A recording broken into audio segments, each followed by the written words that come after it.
the architects of climate. What if the greatest monuments of the ancient world were invisible? Not pyramids, not temples, but rivers that obeyed men, ice that formed in burning deserts, cities that drank from the sky. Across Egypt, Mesoamerica, and Persia, empires rose not just from conquest but from control, not of armies, but of water. This is a story carved in channels, chiseled in canals, cooled in the hush of wind catchers and the silence of stone. A story of engineers who fought climate with geometry, and won, for a time. But even the most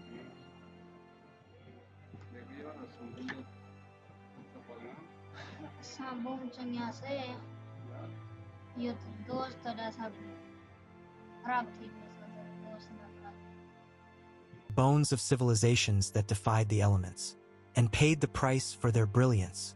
The Nile's secret logic. Egypt, where the river was a god and a machine. The Nile once rose like breath, steady, warm, expected. It was life in liquid form and death when it turned away. But it was no accident that the river nourished empires. It was engineered. Dikes, canals, basins, all woven into the earth like threads of a great loom. Beneath temples and beside tombs, water was measured, stored, taxed. A civilization ran not on gold, but on mud and math. In the Fayum Depression, whole lakes were reshaped to capture floodwaters. Engineers didn't just observe the river, they persuaded it. And yet, even as they built, they feared. When the river was late, priests performed rites. When it was low, scribes recorded omens. When it vanished, cities withered like forgotten offerings. They had bent the Nile to their will. But what if the Nile bent back? Jungle geometry, Maya cities, floating on rain and faith. Deep in the tangled green of the Yucatan, the Maya carved cities not from stone alone, but from water. Where rivers hid in caverns and rain forgot to fall, they forged a miracle, the hydraulic city. They paved their plazas to catch the sky. They lined their reservoirs with plaster smoother than glass. They sculpted gravity, made it walk their streets. In El Mirador, canals slithered through stone like veins through flesh. Every drop of rain was counted, every drop was sacred. And when the rains failed, the great cisterns emptied. The jungle crept back. Temples drowned in moss, not flood. They had survived for centuries by mastering excess. But when scarcity came, their brilliance was not enough. What do you do when your gods bring no more water, and your people no longer believe? Ice in the inferno. Persia, cooling the desert with geometry and wind. Now to the east, where the air stings and the sand sings. Persia. Here, in a land scorched by sun and silence, the ancients performed their quietest miracle. They made ice. In summer, they built domes, yakshals, vast and pale, their curves catching the breath of the wind. They dug canets, underground rivers channeled with uncanny precision.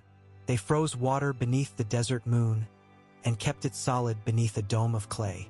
To walk inside one today is to feel the impossible, coolness wrapped in dust. A gift from a people who measured wind and shadow like prayers. But they too were vulnerable.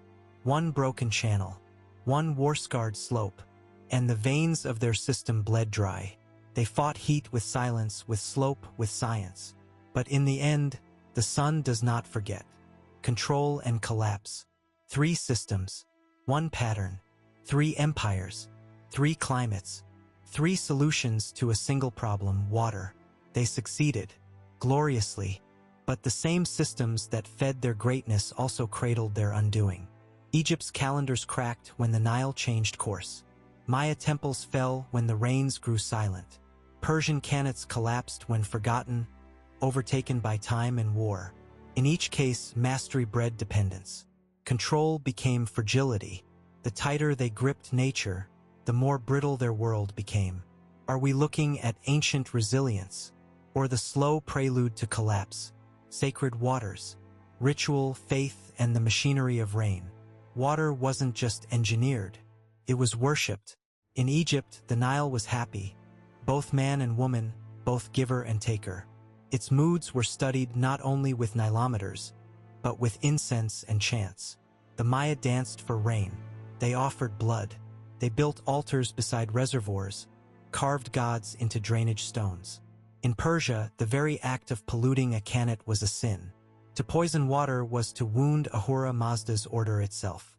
They wrapped their systems in sanctity, not just to protect them, but to believe in them, because when the sky fails, all you have left is hope. Echoes beneath our feet. What survives? What whispers? The Nile no longer floods, but its dikes remain quiet bones beneath fields. The Maya's canals sleep beneath jungle vines, their outlines revealed by satellites, not scribes. In Yazd, yakshals still cast shadows that cool the earth. Some canals still flow, an ancient heartbeat pulsing beneath modern feet. These are not ruins. They are reminders of ambition, of ingenuity, of how fragile even genius can be, and perhaps of how little we have truly changed. The future buried in the past. Lessons from the edge of collapse. Today we build higher dams. We burn deserts to bloom.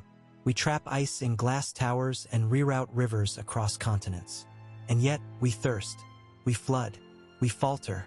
The ancients knew that water was power, but they also knew it was peril. Their systems worked until they didn't. Their cities thrived until they couldn't. And now we stand on the edge of our own engineered world. One drought away, one heat wave too long. What will we learn from the people who faced the sun with stone?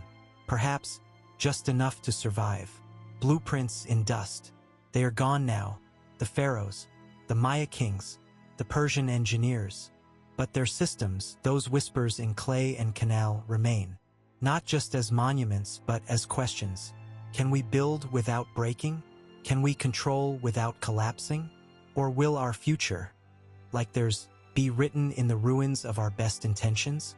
The answers lie buried, waiting to be unearthed.